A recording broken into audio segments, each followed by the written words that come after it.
the spokesperson of the Vice President, si Ruth Castello, said yesterday that the country will be able to save millions if the Supreme Court decides to rule in favor of the Vice President. Na yun nga, hindi magkakatrial. Yeah. Wala na impeachment trial. The Siguro impeachment kailangan is niya void. kailangan niya ng cost-benefit analysis kasi she can't be throwing around statements like that.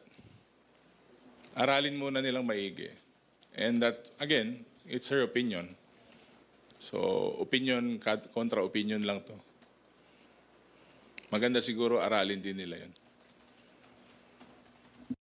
Sir, at this point, with the trial yet to proceed, so wala pang basehan yung kanyang statement, would you say? Siguro premature. Baka, sabi ko nga, opinion lang niya talaga. So, ilan yung savings, ilan yung matitipid, saan nanggaling yung hugot niya.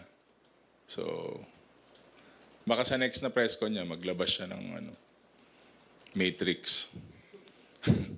Eh, syempre, di ba, what gets measured gets done. So, kung binabato mo lang yan for the sake of, di ba, sound bites, di okay.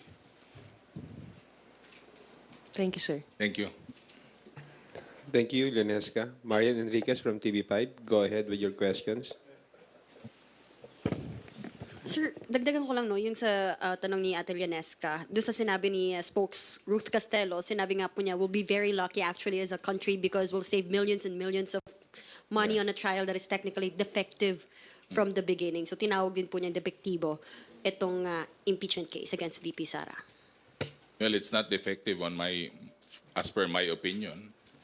So, I guess she better reconsider her statements po. Pero siyempre, normal naman na sasabihin niya yun.